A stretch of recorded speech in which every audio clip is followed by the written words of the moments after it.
एक बार फिर से स्वागत है आप सभी का हमारे चैनल जीटी गुरुजी पर, जहां आप सबको पता है G for grammar and T for translation के वीडियोस आप सभी को मिलते हैं। मैं हूं आपका होस्ट, आपका दोस्त, आपका इंग्लिश गुरु प्रभात कुमार सिंह, और आज मैं लेकर आया हूं exercise 1 Lucent junior English grammar का। और ये एक्सरसाइज 1 है चैप्टर 3 प्रोनाउन का। तो ये यहाँ जो एक्सरसाइज दिया हुआ उसका मैं सॉल्यूशन बताऊँगा और हर एक सेंटेंस का मैं मीनिंग बताऊँगा, आंसर क्या होगा वो बताऊंगा, उसके रूल्स को बताऊंगा। लेकिन ये सॉल्यूशन वीडियो है। यदि आप नाउन को जानना चाहते हैं तो उसका लिंक आपको ऊपर आई बटन में डिटेल में यदि जानना चाहते हैं एक्सप्लेनेशन, और नीचे डिस्क्रिप्शन में भी मिल जाएगा, तो वहाँ से जा कर के आप उसे देख ले। वैसे ग्रामर टॉपिक्स इन इंग्लिश के नाम से एक प्लेलिस्ट आपको नीचे डिस्क्रिप्शन में और ऊपर आई बटन में मिलेगा, जहाँ आपको टेंस, वॉइस, नरेशन इन सब को बनाने का जो है बेसिक से एडवांस लेवल तक की जानकारी उसमें मिल जाएगी। और ये तो सॉल्यूशन वीडियो है। इसके अलावा अभी आपको ऊपर आई बटन में एक्सरसाइज 1, 2, 3 जो नाउन का है उसका भी लिंक आपको मिल जाएगा, तो वहाँ से जा कर के आप देख लेंगे। अभी एक्सरसाइज 3 का लिंक आपको नज़र आ रहा होगा। चलिए तो अब शुरू करते हैं। इसमें दिया हुआ डायरेक्शन में pick out the pronouns used in the following sentences, इसमें से प्रोनाउंस को छांटना है, पिक आउट करना है। Do as shown in the example, और कैसे करना है यानी उसका काइंड्स भी बताना है। देखिए जैसे एग्जाम्पल्स बुक में ही दिया गया है, ही इज़ ए फार्मर, तो इसमें से प्रोनाउन कौन है, तो ही है। तो ऐसे ही छांट लेना है और फिर डैश देकर लिखना है पर्सनल प्रोनाउन। जैसे सेकंड में आप आ जाइए, आई माई सेल्फ डू इट, है ना, तो इसमें क्या किया गया है कि आई जो है वो पर्सनल प्रोनाउन है, माई सेल्फ जो है वो एम्फेटिक प्रोनाउन है, और इट जो है वो पर्सनल प्रोनाउन है। जबकि तीसरे में इट्स कलर इज़ ब्लैक, तो इसमें कोई जो है सो प्रोनाउन का यूज़ ही नहीं हुआ है, ठीक है, क्योंकि इट्स जो है एडजेक्टिव है। तो इसी प्रकार से आपको इस एक्सरसाइज को बनाना है। एक्सरसाइज यहाँ से शुरू होता है, जैसा कि आप सबको पता होगा, टेस्ट योर सेल्फ, है ना। और प्रोनाउन का भी अलग से वीडियो मैंने बना दिया हुआ है ना। प्रोनाउन का भी वीडियो एक्सप्लेनेशन सब आपको वहाँ ग्रामर टॉपिक्स में मिल जाएगा। चलिए तो पहला, he is a laborious man. एक पहले सिंपल सी बात बता देता हूँ कि पर्सनल प्रोनाउन होता क्या है। ही हो गया, या ही से नहीं, हम शुरू करते हैं। आपको आई हो गया, वी हो गया, यू हो गया, है ना, और ही हो गया, शी हो गया, इट हो गया, और दे हो गया, है ना, और दे। कुल कितने हुए, 1, 2, 3, 4, 5, 6, 7। यही 7 एक्चुअली पर्सनल प्रोनाउन है। लेकिन इसमें ध्यान रखेंगे केवल यही नहीं, इसके अन्य रूप जो होते हैं, यानी पजेसिव प्रोनाउन वाले रूप, वो तो पजेसिव प्रोनाउन में आएंगे। उसके बाद पजेसिव एडजेक्टिव जो टेबल बना के दिया जाता है, और लास्ट वाला जो आई का मी हो गया, यह भी पर्सनल प्रोनाउन। देखिए बहुत सारे इसमें तो लूसेंट में है, लेकिन ज़्यादातर बुक्स में ये बात नहीं देता। आई पर्सनल प्रोनाउन लिखता है लेकिन मी होता है, ये नहीं बताता।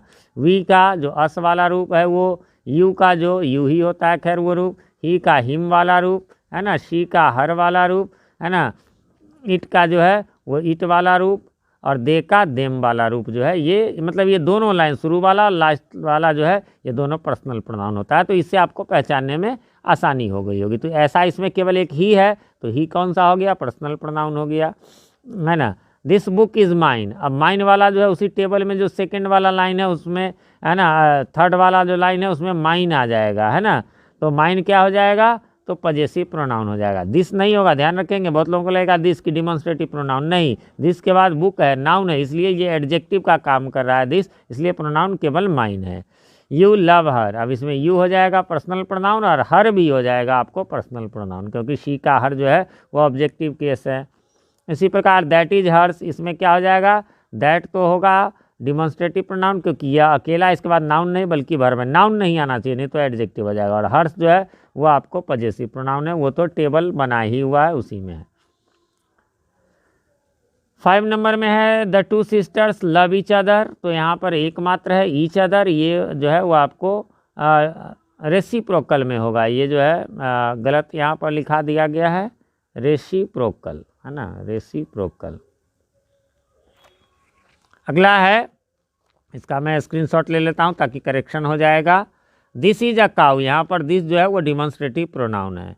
फिर है that is a red flower, है ना, तो यहाँ पर जो है केवल एक है दैट, इसके बाद वर्ब है, इसलिए प्रोनाउन होगा। तो ये डिमॉन्स्ट्रेटिव प्रोनाउन आप लोगों को याद होगा, सिर्फ 4 ही होते हैं, दिस, दैट और दीज, दोज, है ना, बस ये 4 ही होते हैं। आगे बढ़ेंगे, आवर्स आर ब्लैक, है ना, तो आवर्स जो है वो पजेसिव प्रोनाउन होगा। वो तो मैंने बताया था ना, टेबल में फर्स्ट और लास्ट कॉलम जो होगा वो हो जाएगा पर्सनल का, और सेकंड वाला जो हो जाएगा वो एडजेक्टिव का, और थर्ड वाला जो रहता है वही पजेसिव प्रोनाउन। यही जितना वो 7 होता है उसी का वो रूप है, जिसमें ईट का खाली नहीं आता, यानी 6 होते हैं।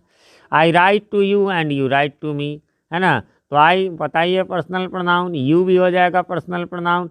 दोबारा यू का मैंने नहीं लिखा है, एक ही बार में ये दोनों बार का समझ लीजिए हो गया। और देम भी जो है वो पर्सनल प्रोनाउन होगा, लास्ट वाला लाइन यानी देम भी पर्सनल प्रोनाउन होता है। योर फेस इज चार्मिंग, इसमें नो प्रोनाउन यूज्ड है ना, इसमें कोई भी प्रोनाउन का यूज नहीं हुआ। क्यों? योर जो है वो आपके इसके बाद नाउन फेस है, इसलिए ये है ही नहीं, और बाकी तो कोई प्रोनाउन इसमें है नहीं। She herself narrated the story, she तो आपको पता ही है पर्सनल प्रोनाउन होगा, और हर सेल्फ जो है इम्फेटिक, है ना। इसमें एक चीज़ यदि मैं आपको बता दूं, वह इम्फेटिक और रिफ्लेक्सिव में यदि प्रॉब्लम आपको होता हो तो एक बार मैं इस पर हल्की चर्चा मैं कर देता हूं कि रिफ्लेक्सिव वह होता है जो कि उसका वो काम खुद से वो एक्शन जो है ना, वर्ब जो है उसका प्रभाव उसी पर पड़ता हो, है ना। तब जैसे देखिए ये आगे चलते हम लोग इसमें, रीता ने वॉश किया, किसको वॉश किया? तो खुद को किया, यानी वो रिफ्लेक्ट होके वो एक्शन उसी पर चला जाता है। लेकिन इम्पैटिक है कि नहीं, वो है और उस पर जोर डाला जाता है कि भाई उसने काम किया, दूसरा काम किया, वो खुद के नहीं किया, लेकिन हाँ जोर डालने के लिए। तो इसलिए यहाँ पर क्या है कि उसने काम किया, क्या नरेटेड किया, तो स्टोरी नरेट किया, लेकिन वो हरसेल्फ किया, यहाँ जोर डाला, इसलिए इम्फेटिक हो गया प्रोनाउन, है ना। दूसरा जो है वो मैं एक और ठेठी भाषा में बताता हूँ कि यदि आपको वर्ब के बाद यदि ऑब्जेक्ट का काम जो है वो हर सेल्फ, हिमसेल्फ, कोई भी सेल्फ वाला करेगा तो वो रिफ्लेक्सिव होगा, और यदि कोई और चीज़ ऑब्जेक्ट में आ जाएगा जैसे नरेटर क्या, तो स्टोरी, तो वो जो है से इम्फेटिक होता है। चलिए, और यदि वो खुद आंसर में ऑब्जेक्ट के रूप में आए तो वो रिफ्लेक्सिव होता है। चलिए, I have a pen which is new, यहाँ आई हो जाएगा पर्सनल प्रोनाउन, विच हो जाएगा रिलेटिव प्रोनाउन। अगला है हु हैज़ डन इट, केवल एक ही है हु, और हु तो क्वेश्चन कर रहा है इसलिए यह इंटेरोगेटिव प्रोनाउन है, ये आप जानते ही होंगे। रीता वॉश्ड हरसेल्फ, अभी बताया ही था, रीता ने खुद को धोया, इसलिए है ना हरसेल्फ जो है वो रिफ्लेक्सिव प्रोनाउन हो जाएगा। आगे बढ़ेंगे, this is the man whose father is a जज, है ना। दिस क्या हो जाएगा? डिमॉन्स्ट्रेटिव प्रोनाउन, है ना। दिस जो हो जाएगा वो demonstrative pronoun, this that this दोस्त तो होता है, और एक और हो जाएगा हुज जो है वो रिलेटिव प्रोनाउन।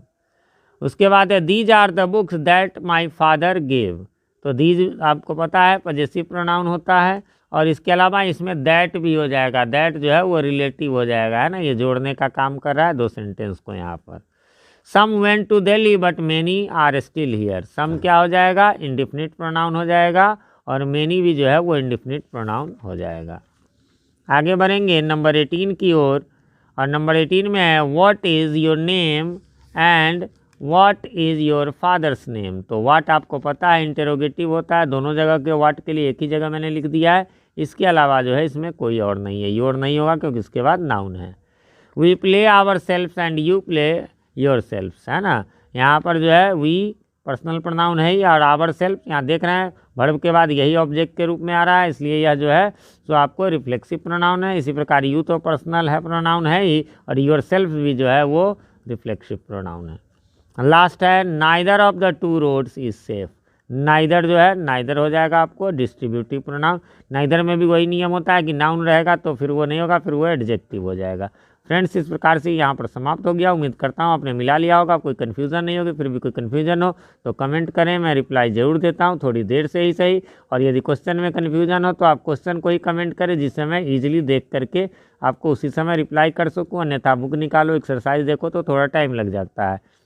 सबसे ज़रूरी बात, यदि आप चैनल पर नए हैं या चैनल को आपने सब्सक्राइब नहीं किया है तो प्लीज़ इसे सब्सक्राइब कर ले, और साथ में नोटिफिकेशन बेल में ऑल को प्रेस कर दे, जिससे कि हमारे आने वाली वीडियोज़ सबसे पहले आप तक पहुंच सके, और पहले की वीडियोज़ आपको ढूंढने में आसानी हो। वीडियो पसंद आए तो लाइक करें और दोस्तों के साथ शेयर भी कर दें। मिलते हैं अगले वीडियो में, तब तक के लिए हैव अ नाइस डे।